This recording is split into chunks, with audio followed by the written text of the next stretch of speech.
Boa noite a todos. É uma alegria muito grande poder estar aqui apresentando o resultado de reflexões que foram construídas coletivamente, né, sem muito propósito de ser teórica e, enfim, de inovar teoricamente, mas apenas de refletir junto, né.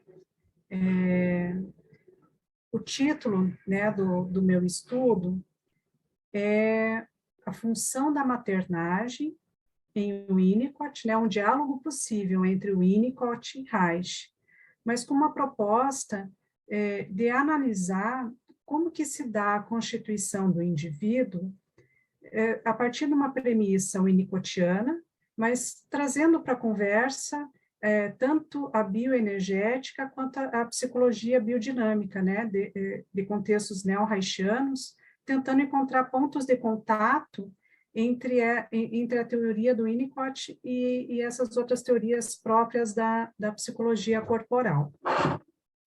Então,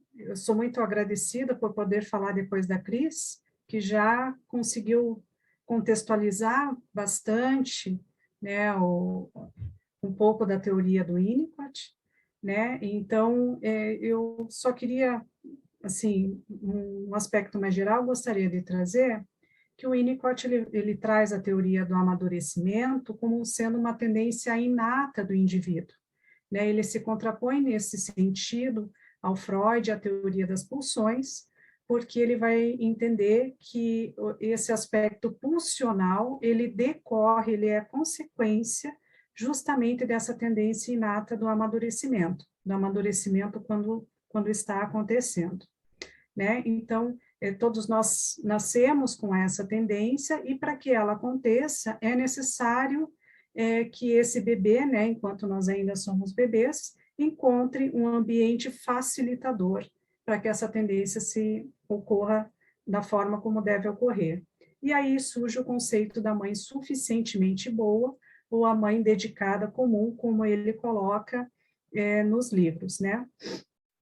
Eu não vou me ater muito a esse conceito da mãe suficientemente boa, porque a Priscila vai abordar mais na sequência, ela vai entrar bastante nessa questão da mãe suficientemente boa também.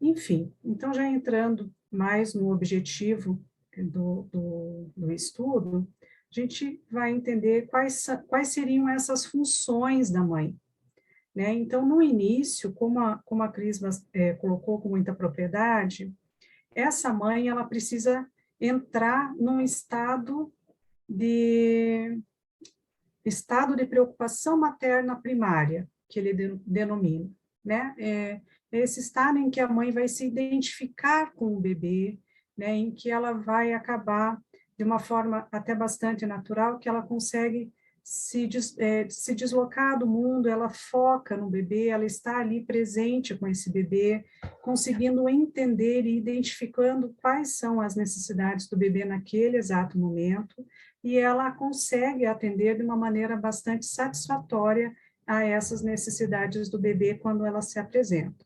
Isso cria um ambiente muito previsível do ponto de vista do bebê, né? É esse estado de identificação materna primária que vai permitir a criação para o bebê dessa ilusão de onipotência que a Cris comentou, né? Que ele consegue imaginar, ele consegue perceber todo o ambiente à sua volta como sendo uma criação dele mesmo, né?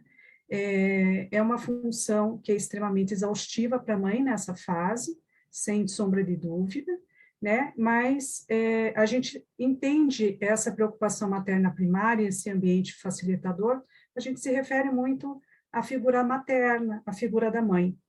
Mas nós não podemos nos esquecer que não é só a mãe que é responsável, o pai também é responsável. O pai desse bebê também tem uma função muito importante, que é justamente dar suporte para essa mãe nesse momento em que ela está com sua atenção, sua dedicação totalmente voltada para esse bebê, né? E quando esse pai consegue também ter cuidados com o bebê, ele é entendido pelo bebê como sendo um duplo materno. Então, é como se ele fosse uma mãe suplementar, uma cópia dessa mãe, né, que também está dedicando cuidados para ele. Então, vejam como o Winnicott traz realmente essa relação do bebê com esse meio ambiente que o circunda de uma forma bastante completa e de uma forma bastante complexa, né? Estamos vendo apenas um recorte, mas a gente pode perceber como todos os elementos são importantes nesse momento da vida do bebê. Né? Então, nessa primeira fase, na fase da ilusão de onipotência, a mãe e o bebê estão indissociados, né? O bebê entende a mãe, o seio, né? As percepções de mundo dele são indissociadas, é tudo criação dele por força dessa ilusão de onipotência que precisa acontecer. Né? Então, a mãe, nesse sentido, é percebido pelo bebê como sendo uma extensão dele. Né? Então, esse ego materno, ele acaba, nesse momento, sendo extremamente importante, porque ele acaba agindo como um facilitador, um organizador do ego do bebê. Então, quando o bebê manifesta algum tipo de desconforto, o ego da mãe, que com tranquilidade consegue acolher a angústia daquele bebê, organiza, passa segurança, tranquilidade para esse bebê e o desconforto, aos poucos, vai cedendo. Então, nesse sentido, aí nós já entramos numa outra função da mãe, também que está relacionada a essa questão, que é a função especular.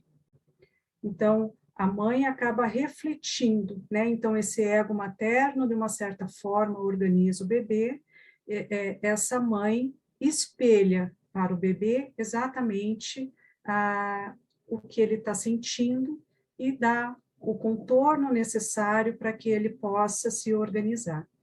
Né? Então, a mãe, quando está amamentando o bebê, quando ela olha para ele, no rosto dela, nos olhos dela, está refletido, ela reflete, né, o bebê com quem ela se relaciona.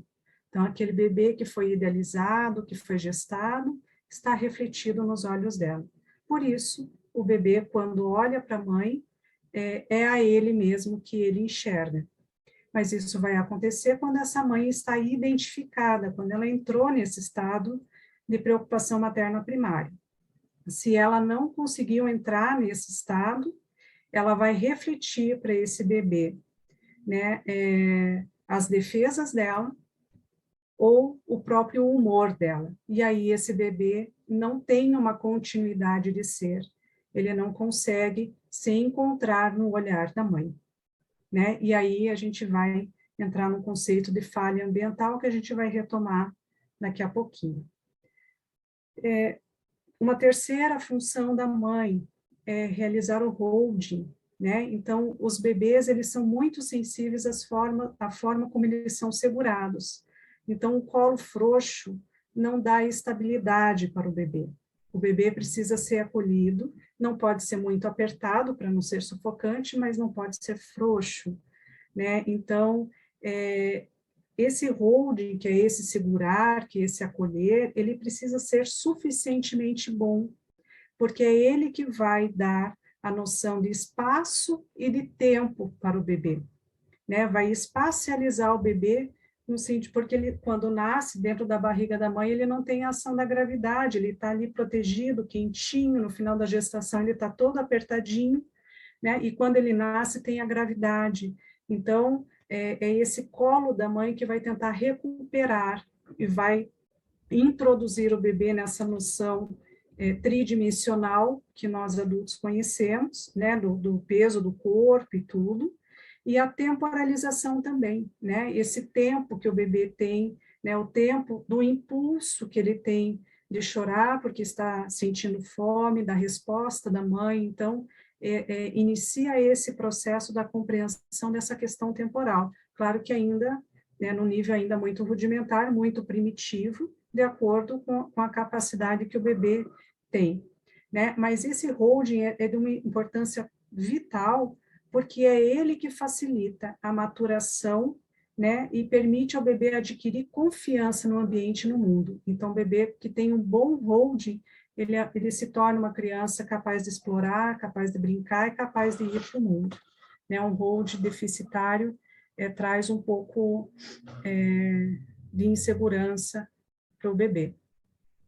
E a gente tem que falar do hold, mas a gente também fala de algo que está correlacionado, que é o handling, que é a manipulação que a mãe faz quando está dando banho, trocando fralda, brincando, acariciando o corpinho do bebê.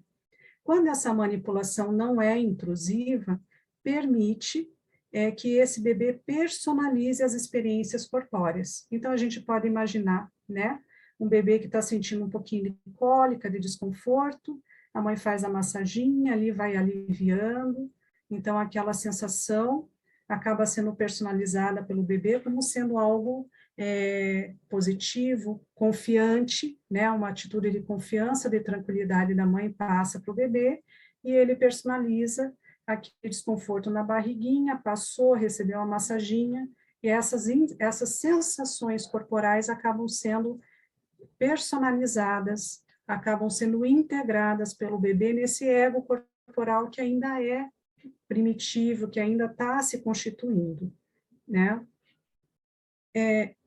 Isso que permite o bebê atribuir sentidos às suas experiências. Então, o bebê vai integrar esse desconforto como sendo algo ruim, como sendo algo desconfortável, ou sendo algo agradável, né? O contorno que ele teve, o desconforto proporcionou uma experiência positiva ou vai ficar um registro de uma experiência intrusiva, invasiva, né? Deficitária por parte do ambiente que não deu conta de lidar com essa demanda do bebê. Né? Então, o handling é muito importante porque ele vai relacionar as sensações corporais do bebê, né? A forma como a mãe vai lidar com esse bebê, proporcionando a integração dessas experiências sensoriais. Né? A constituição do ego corporal está diretamente relacionado com essa questão. E uma última função que é muito importante também, que está relacionada à criação da relação objetal, né? Então, esse ambiente, né? Esse ambiente da mãe, da família, no início que é um ambiente previsível, seguro, em que permite essa ilusão de onipotência, o bebê sente como sendo tudo uma criação dele. Mas, a partir de uma determinada fase, quando o bebê precisa passar, ele já está passando do estágio da dependência absoluta, que é esse primeiro momento, né, em que tudo é criação dele, que a mãe está totalmente voltada para ele, a mãe precisa começar a desiludir o bebê. Lá por volta dos 4, 5, 6 meses, a mãe tem essa função de desiludir o bebê, no sentido de que ela vai criando espaços de uma forma gradativa, vai permitindo a criação de um espaço entre ela e o bebê, né? Esse espaço que vai se formando de uma forma natural, de uma forma que não é agressiva, permite a criação desse espaço, que ele vai chamar de espaço intermediário de experiências, e é onde vai ocorrer os fenômenos transicionais. Quando né, tudo acontece de uma forma única, né, no mesmo momento, mas quando acontece isso, o bebê começa a perceber que, opa, peraí, esse seio não é só meu, esse seio é externo, ele não é uma criação minha, né? Então, esses objetos, ela vai apresentando objetos, e o bebê vai começando a compreender que existe uma realidade objetiva que é externa a ele. Até então, ele estava vivendo num mundo subjetivamente percebido, era uma realidade interna dele. Né? Então, a mãe tem essa função de ir apresentando o mundo objetivo de uma forma gradativa e paulatina para esse bebê. E com a criação desse espaço, né, que é o que vai permitir o bebê começar a perceber que existe um mundo fora dele, vai ocorrer os fenômenos transicionais, que são extremamente importantes, vão constituir, é um espaço que vai ser exercitada a criatividade do bebê, da criança, e que é a base do brincar. Né? É nesse espaço que vão criar a fase do brincar, e esse espaço existe para nós adultos até hoje. A gente lida de uma forma diferente que a criança, obviamente. Mas esse espaço intermediário de experiências é onde estão nossas crenças, é onde estão as nossas superstições, né? Então, nós adultos preservamos esse espaço, né? Então, o que é algo plenamente normal. Às vezes nem tão diferente. É verdade. É verdade. Então, de uma forma, espero ter conseguido trazer essas questões da função materna, né? E agora eu gostaria de falar um pouquinho das falhas, quando acontecem essas falhas ambientais. Veja, quando a mãe começa a introduzir o bebê nessa relação objetal, nesse espaço intermediário, né, construir isso, o que ela precisa nesse processo de desilusão? Ela precisa falhar. São pequenas falhas que vão acontecendo, mas que vão justamente permitir a criação. São pequenas faltas que vão permitindo essa criação. Mas isso ainda dentro desse conceito, dentro dessa compreensão de uma mãe suficientemente boa, de um ambiente acolhedor, dentro das necessidades e capacidades que o bebê precisa ou tem condições de lidar.